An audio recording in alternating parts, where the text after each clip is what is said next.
Isso aqui é um absurdo. Você vai começar o seu domingo indignado, porque Moraes vai destruir mais uma vida. Ele abriu uma nova perseguição judicial, dessa vez contra aquele assessor dele que trouxe à tona as ilegalidades do gabinete dele na Vaza Toga. E presta atenção, o ministro está prestes a destruir mais uma vida, mas calma, porque nesse caso tem uma luzinha lá no final do túnel. Tudo indica que o ministro vai tomar uma invertida, uma porta na cara e que ele vai passar uma vergonha internacional de novo. E esse é um dos maiores abusos de Moraes da história. Fica aqui que você vai entender e no final me diz se eu tinha ou não razão. Porque quem ama se importa. E a indignação com a injustiça é outra face do amor. Esse vídeo eu tô fazendo um vídeo cheio de amor em relação a quem sofre, a vítima da injustiça e da perseguição. Então nesse nosso encontro com justiça eu vou te mostrar duas coisas. Primeiro, a denúncia e o pedido de extradição contra o ex-assessor de Moraes, que é a fonte da Vaza Toga, e por que essa perseguição é absurda, é abusiva. E segundo, se prepare, porque eu vou te mostrar como e por que o Moraes está prestes a passar mais um vexame internacional. Bora então aqui direto ao ponto com essa notícia aqui, ó. Dá uma olhadinha aí. A PGR, claramente agindo no interesse de Alexandre de Moraes, acabou de denunciar o ex-assessor do ministro Eduardo Tagliaferro por 4 crimes. Quais são eles, Eltan? Violação de sigilo funcional, coação no curso do processo, obstrução de investigação e tentativa de abolição do Estado Democrático de Direito. Gente, esses crimes aí viraram tipo pedra, que eles têm lá um monte de pedra pra atacar em cima dos adversários, dos inimigos. Mas o que a PGR alegou, Deltan? Horas. O Tagliaferro, ele foi quem vazou aquelas mensagens do gabinete do Alexandre de Moraes que foram publicadas pela imprensa na série conhecida como Vaza Toga e que gerou o maior escândalo judicial da história do Brasil e do Supremo, com abusos atrás de abusos comprovados do ministro Alexandre de Moraes e dos seus assessores. Gente, coisa digna dos piores filmes de terror. E, note-se de passagem, coisa que resta impune, que não foi investigada e que não foi punida, mesmo as mensagens sendo legais. Não é um vazamento ilegal de mensagem, é um reportante, um whistleblower, alguém que sopra o apito, vai lá, denuncia os abusos e ilegalidades. E isso é claro que tinha que ter sido investigado. Ah, mas não, né? Eles são muito poderosos pra isso. E aí, logo antes dessa denúncia contra o Tagliaferro, como se fosse um sinal até para que a denúncia viesse, Alexandre de Moraes pediu a extradição do Tagliaferro, ou seja, pediu que ele seja preso no exterior e trazido pro Brasil. E olha, lembra da Vaza Toga? Lembra de todas as ilegalidades, aqueles relatórios fraudulentos, o uso e a sua criatividade? Se você ficou tão horrorizado quanto eu com o que a Vaza Toga revelou, então senta o dedo no like e presta atenção, porque a denúncia e a extradição contra o Tagliaferro são duas das coisas mais maléficas, absurdas e ilegais que a PGR e o Moraes já fizeram até hoje. Por quê, Deltan? Porque basta lembrar o que aconteceu, gente. Qualquer sombra aí de perseguição contra alguém que denunciou os abusos não é mera coincidência. Vamos lembrar que o Eduardo Tagliaferro ele foi assessor do Alexandre de Moraes até 2023. Ele era chefe do órgão de combate à desinformação do TSE. Se o Tagliaferro trabalhou com o Alexandre de Moraes até 2023, como um dos seus assessores mais próximos, como é possível que a PGR denuncie o Tagliaferro por abolição violenta do Estado Democrático de Direito? Me conta! Só se a PGR estiver dizendo agora que o líder do golpe é Alexandre de Moraes. Aí faria sentido, porque até 2023 o que o Tagliaferro fazia, gente, era receber e executar as ordens diretas do Alexandre de Moraes. Ele atuava inclusive coletando provas e evidências contra a direita, contra o bolsonarismo, contra os réus 8 de janeiro. Então, como assim a abolição violenta do Estado Democrático de Direito? Gente, não faz sentido nenhum. É puro lawfare, é pura perseguição política, é uso do direito como vingança contra quem trouxe à tona as ilegalidades que aconteciam dentro do gabinete do ministro.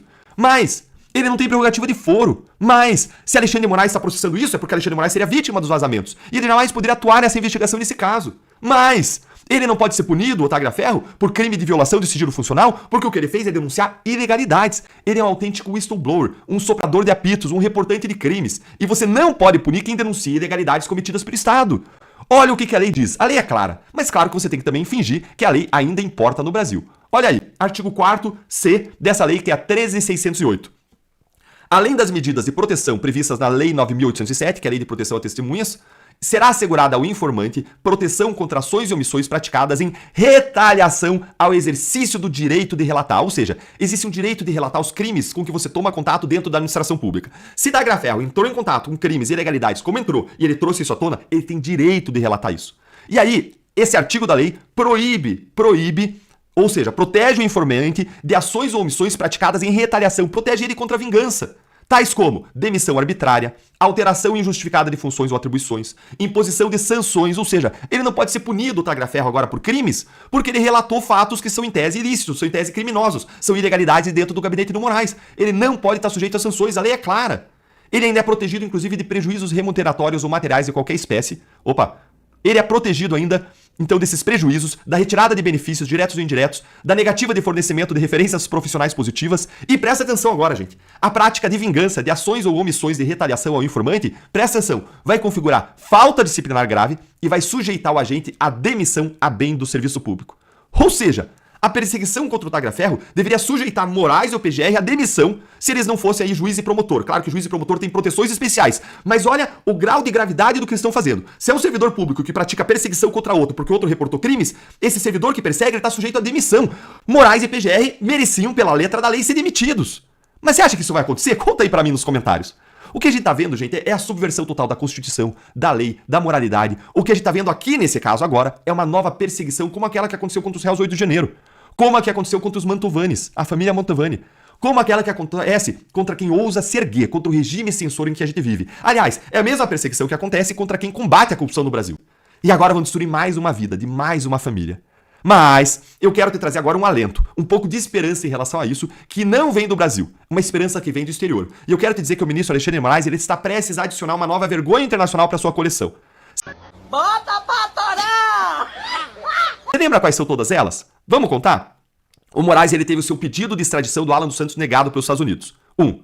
Ele teve também o pedido de extradição do Oswaldo Eustáquio negado pela Espanha. 2. Ele teve os pedidos de inclusão do Alan dos Santos na difusão vermelha da Interpol negados. 3. Ele teve também os pedidos de inclusão do Oswaldo Eustáquio na difusão vermelha da Interpol negados. Esse é o 4. Teve ainda o visto americano cassado e está proibido de entrar nos Estados Unidos. 5 e 6. Ele foi ainda sancionado pela lei Magnitsky. 7. E se a gente for contar quantas vezes que o governo americano ou a embaixada americana aqui no Brasil detona Alexandre de Moraes por semana, gente, aí com certeza a lista vai passar de 20 vergonhas internacionais. Pois bem, Moraes está prestes agora a passar mais uma nova vergonha internacional. Sabe por quê?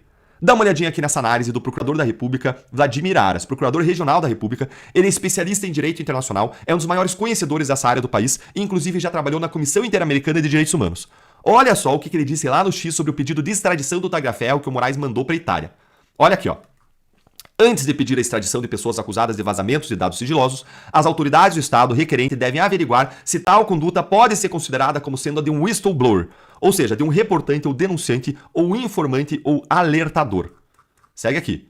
Na minha opinião, como professor de Direito Internacional, em regra, se uma pessoa procurada no exterior for enquadrada como reportante pelas autoridades competentes, não deve ela se sujeitar à extradição. Isso deve acontecer sempre que as revelações feitas pelo denunciante representarem a livre expressão de pensamento em nome da proteção do interesse público relevante.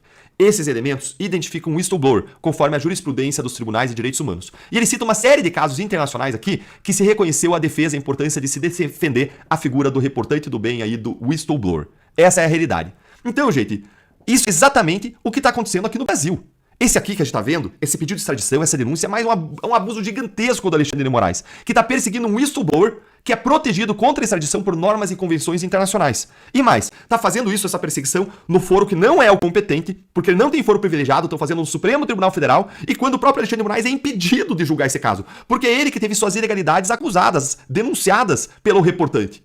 Então é uma ilegalidade atrás da outra. E tudo indica que Moraes aqui vai passar mais um grande vexame internacional, vai tomar uma porta na cara porque não vai ser extraditado. Escrevam aí. E se você acha isso tudo tão grave quanto eu achei, tão indignante quanto eu achei, me conta aí nos comentários. Estou muito feliz com os resultados. Vocês também estão felizes? O Alexandre de Moraes com dificuldade de ter um cartão de crédito? Mas além da felicidade, como eu falei, gratificante para o ego, existe um resultado prático disso. Que é, nenhum dos outros ministros quer levar essa vida de merda que o Alexandre de Moraes está começando a levar agora. De que adianta você ter a tua esposa em processos bilionários se o dinheiro que você ganha, você não vai conseguir comprar, Alexandre de Moraes, o seu vinho de 15 mil dólares ou o seu relógio de mais de 100 mil dólares. Me permita agora abrir um parênteses aqui e arriscar fazer uma piada que pouquíssimas pessoas vão entender. Alexandre de Moraes, seu cafajestinho. Hã? Não adianta não. Nós estamos muito bem posicionados. Bota pra torar!